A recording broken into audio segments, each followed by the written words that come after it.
Kamusta po kayo? Dito po ako sa labas ng bahay, sa likod ng bahay ni Brother Ed. Bala ko ngayong umaga sana ay gamas. Kaso lang po mga kananay, umulan naman po dito sa amin. Yan. Ulan na naman. Ang bala ko sana po mga kananay ay gamasin ko na itong kangkong at ilagay dun sa tabi. Rain, rain, go away. Come again another day. Yan ang ulan. Yan. Nadiligan na yan naman ang halamanan. Pero mamaya mga kananay ay yung mga luma na na saluyot ay kukunin ko na yan at gamasan. Dahil panibago akong tanim dito. Taniman ko yan po mga kananay ng okra. Kaso lang po ito ang nangyari. Yan. Habang nagaulan po ay maghahasa ng gulok para pangtabas.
Yan po mga kananay ang aking nagamasan doon kasi ang bala ko kaya ginamasan ko ay itong sa harapan na kangkong ay ilipat ko doon sa tabi para maging malinis dito dahil taniman ko po ito ng okra.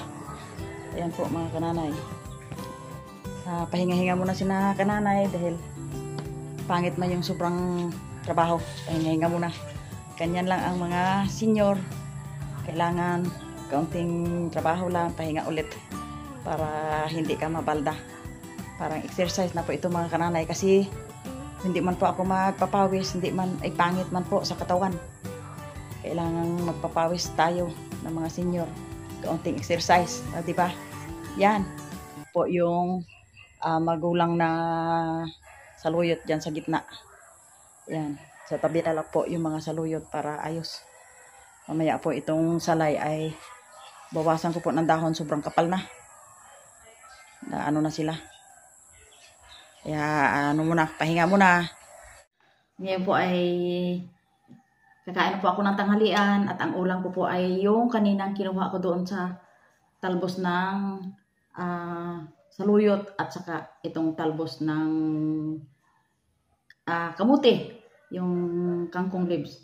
Ito po ang aking kakainin ngayon. At saka yung ulam namin kaninang umaga na repolyo na halong karning baka. Yun po, kain po tayo. Thank you Lord sa mga pagpapala sa araw-araw. In Jesus' name, amen. Mga kananay, kain po tayo.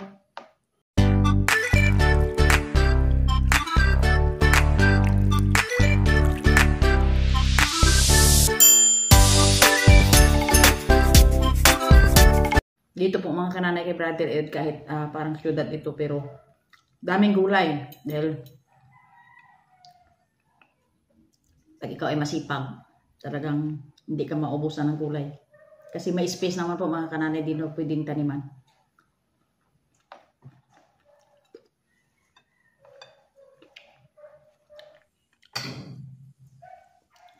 Simpleng ulam lang po mga kananay, pero ito ay may sustansya.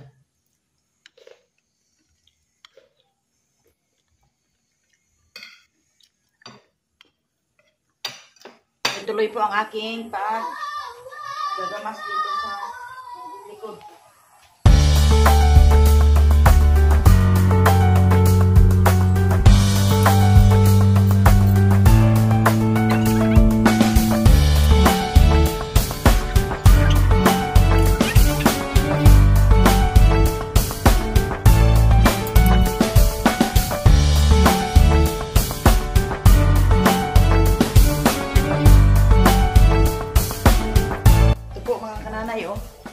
Ang taba ng kulitis. Yan.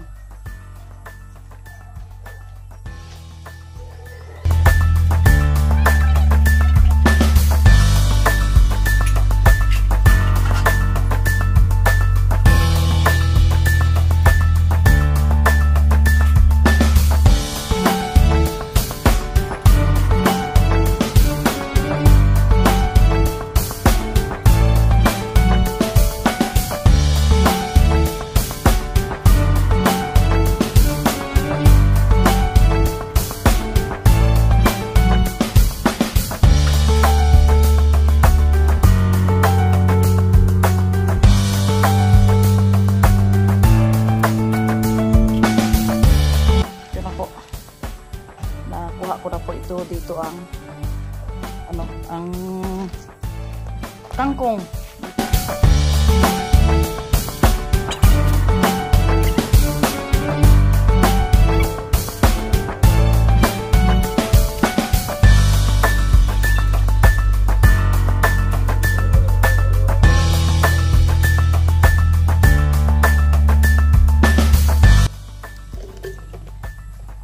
Mga kananay, kaunting trabaho lang ni kananay, inahingal na. Nahinga mo na. Talagang pamula yung nagkasakit ako ng chikungunya ay madaling mapagod mga kananay. Yan po. Kaya kaunting pahinga muna. Ayan po mga kananay dito sa labas. Ang kapal ng oregano. Yung tinanim ko noong una, pero nagkapal na po.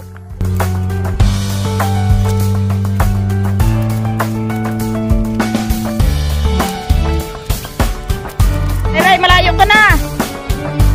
Oy, Ray. Oh, nako. Ray, dito na. Oy, may tubig dyan.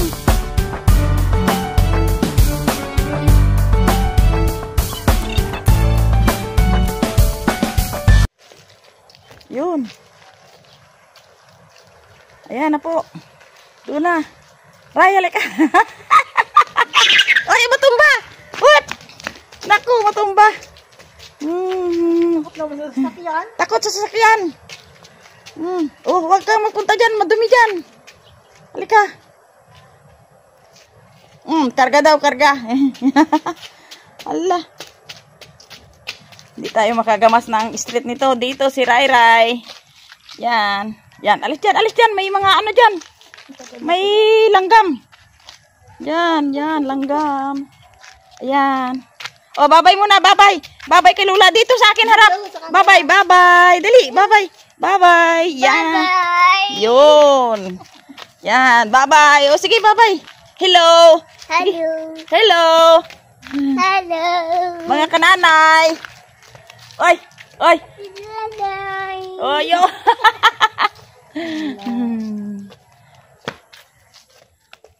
Sabihin mo, hello, Lula M. Sige. Oh, Ray. Sige, hello, Lula M. Dali.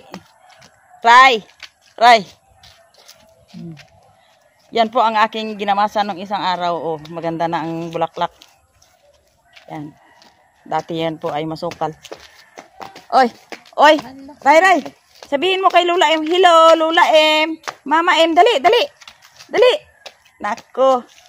Seryoso na, wala na. Mga kananay, medyo hapon na dito. Ay, ang aking pagtrabaho dito ay utay-utay lang. Medyo mapagod man.